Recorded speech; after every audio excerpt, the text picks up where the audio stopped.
Nixon அவர்கள் இந்தியாவுக்கு வந்தார்கள். அவரை பார்ப்பதற்காக எத்தனையோ பேர் போய் சேர்ந்தார்கள். ஆனால் அவரோ ஒரு தலைவரை பார்க்க விரும்பினார். அது யார் என்று கேட்டால் திரு காமராஜ் அவர்கள். அவர் சொல்லி அனுப்பினார், நான் காமராஜரை பார்க்க விரும்புகிறேன் என்று. எவ்வளவு பெரிய மதிப்பு பாருங்கள். அந்த காரியதரிசி காமராஜரை அணுகி, உங்களை அமெரிக்க ஜனாதிபதி நிக்சன் பார்க்க விரும்புகிறார் என்று சொன்ன பொழுது, நான் பார்க்க மாட்டேன் என்று போய் அவரிடம் சொல்லு. எல்லோரும் அதிர்ந்து போனார்கள். என்ன, ஒரு அமெரிக்க ஜனாதிபதி உங்களை பார்க்க வேண்டும் என்று சொல்லும் பொழுது நீங்கள் மாட்டேன் என்று சொல்லுகிறீர்கள், இது முறைதான? நான் நன்றாக யோசித்து சொல்லுகிறேன், முடியாது என்று சொல்லிவிடு என்று பார்க்க மறுத்து விட்டார். இதற்கு பின்பு காரணம் கேட்ட பொழுது அவர் சொன்னார், நமது நாட்டு தலைவர் அண்ணாதுரை அவர்கள் அமெரிக்கா சென்று இதே நிக்சனை பார்க்க வேண்டும் என்று வேண்டுகோள் விடுத்த போது இந்த நிக்சன் முடியாது என்று மறுத்து விட்டார். என் நாட்டு தலைமகனை முடியாது என்று சொன்னவனை நான் ஏன் பார்க்க வேண்டும் என்று அந்த அளவுக்கு அவருடைய நாட்டு பற்றும், எதிர்கட்சி நமது கட்சி என்று இல்லாமல் அந்த நம்முடைய தலைவருக்கு கொடுக்க மறுத்த அந்த மதிப்பை நான் கொடுக்க முடியாது என்று மறுதளித்து அனுப்பிவிட்டார். அவருடைய மிகவும் சிக்கனமாக வாழ்ந்த தலைவர்களிலே அவர் ஒருவர். ஒரு பெரிய தொண்டர், அவருடன் சிறைக்கு சென்றவர். அவருடைய வீட்டிலே மகளுக்கு திருமணம். வந்து அழைக்கிறார் காமராஜரை, ஐயா நீங்கள் வர வேண்டும் என்று. அவர் மறுத்து விடுகிறார். அவர் சொல்கிறார், ஐயா நான் சம்பந்திட்டெல்லாம் சொல்லிட்டேயா, நீங்கள் வருவீங்கன்னு, மாட்டேன்னு சொல்கிறீங்களே அப்படின்னு சொல்கிறாரு. அவர் சொல்கிறார், இல்லைப்பா, நாடு முக்கியம், நம்ம வீட்டு திருமணமாக முக்கியம், அதோட நாடு முக்கியம் இல்லையா, நீ போயிட்டு வான்னு சொல்லி அனுப்பிடுறார். அப்படி அனுப்பின அந்த தலைவர் என்ன செய்தார் தெரியுமா?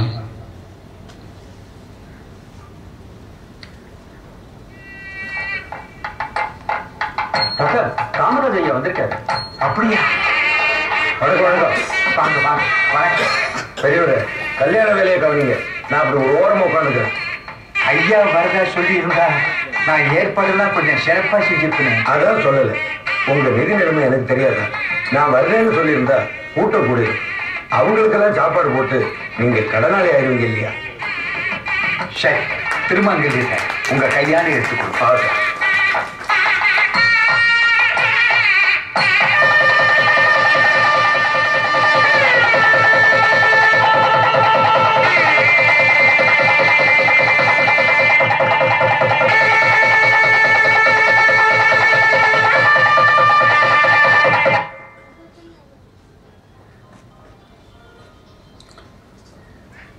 காமராஜர் மிகுந்த நகைச்சுவையோடு பேசக்கூடிய ஒருவர்.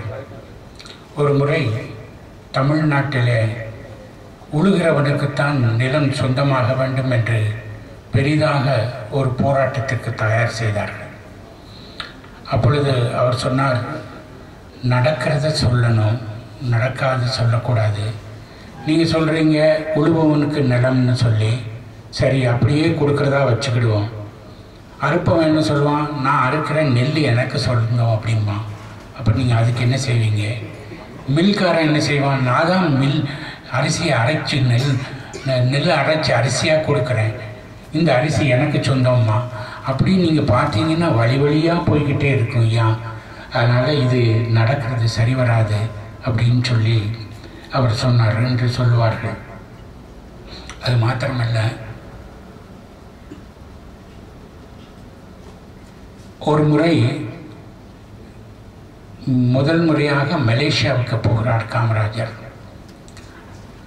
காமராஜர் மலேசியாவுக்கு போகும் பொழுது மலேசியாவில் இருக்கிற இந்திய ஹை கமிஷனர் கடிதம் எழுதுகிறார் காமராஜருக்கு, ஐயா மலேசியா அப்பொழுது பிரிட்டிஷ் அரசாங்கத்தின் கீழே இருக்கிறது, இங்கே இருக்கிற கவர்னர் மிக கண்டிப்பானவர், உடை நன்றாக இருக்க வேண்டும், அதனால் நீங்கள் கொஞ்சம் ஒரு சூட் ஒன்று தைச்சி அதை போட்டுக்கிட்டு வரணும். கட்டாயமாக இதை நீங்கள் மறுக்கக்கூடாது சொல்லி அவங்க காரியதர்சிக்கு ஃபோன் பண்ணி காரியதர்சி அளவெல்லாம் எடுத்து சூட்டெல்லாம் தைச்சாச்சு. ஆனால் காமராஜரோ அதை மறுத்து விட்டார். அங்கே போய் இறங்கும்போது வேஷ்டியும் சட்டையோடு இறங்கினார்.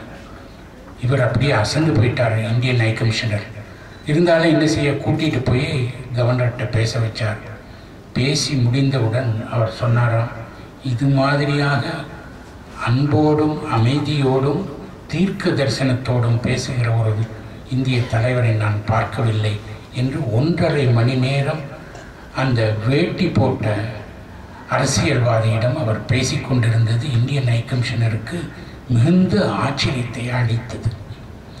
இதில் முக்கியம் என்னவென்று கேட்டால், அமெரிக்காவுக்கு அண்மையிலே சென்றிருந்த பொழுது முதலாக அமெரிக்க ஜனாதிபதிகள் பதவியேற்கும் பொழுது அவர்களுடைய மனைவிமார் என்ன உடையை உடுத்து கொண்டிருந்தார்களோ அதையெல்லாம் அங்கே பத்திரப்படுத்தி வைத்திருக்கிறார்கள். என்றால் மிகுந்த விலையுயர்ந்த உடையை அன்று உடுப்பார்களாம். தனிப்பட அதற்கென்றே தயாரிக்கப்பட்ட உடை. அந்த உடையை கண்காட்சியிலே வச்சிருக்கிறார்கள். ஆனால் இவருடைய கண்காட்சியிலே காமராஜர் அவர்களுடைய அந்த மியூசியத்திலே வைக்கப்பட்டிருக்கிறது அவர் தைத்து போடப்படாத சூட் என்று எழுதப்பட்டு அங்கே வைக்கப்பட்டிருக்கிறது அவருடைய சூட்.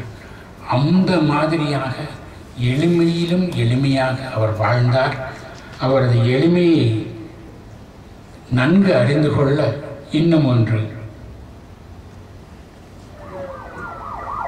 என்னது அது? என்ன சத்தம்னு எங்க இருந்து வருது? என்ன நம்ம வண்டிக்கு முன்னால போற போலீஸ் ஜீப்ல இருந்து வர சத்தம் தான் சார். வண்டியை எடுத்துப்பா.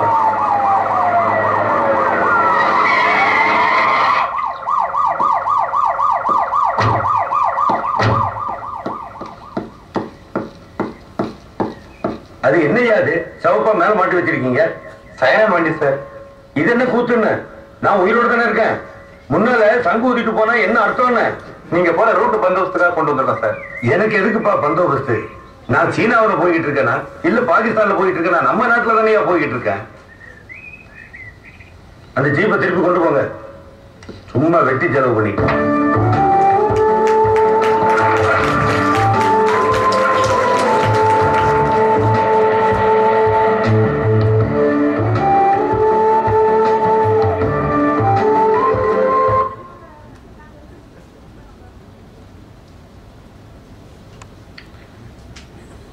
உங்களுக்கு தெரியும், இலவச கல்விக்கு முதல் வித்திட்டவர் திரு காமராஜ் அவர்கள். அவர்கள் எவ்வாறு சிந்தித்திருந்தார்கள்? இலவச கல்வி என்றால் தனியே கல்விக்கு பணம் வராமல் பள்ளிக்கூடங்களை நடத்துவது மாத்திரமல்ல, அவருடைய சிந்தனை எவ்வாறு இருந்தது?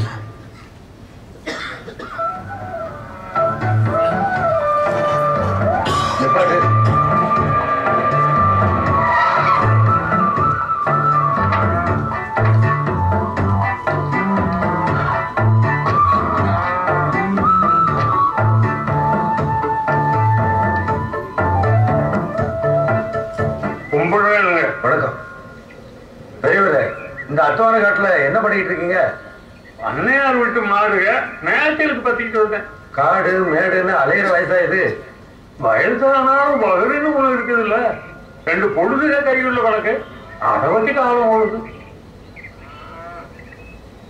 ஏப்பா நீங்க பள்ளிக்கூடத்துக்கு போறது இல்லையா? படிக்கிறதுக்கு போனா இதுக்கு வகுத்துக்கு யாரு கஞ்சி ஊத்துறது?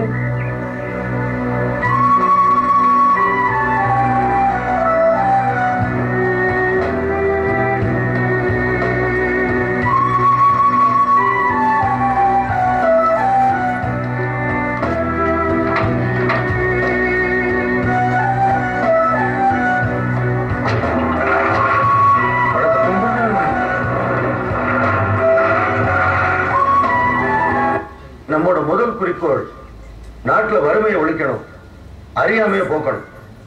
ஒரு நாட்டுல பாதி ஜனம் படிப்பறிவு இல்லாம இருந்தாங்கன்னா அந்த நாடு உருப்படுமான்னு?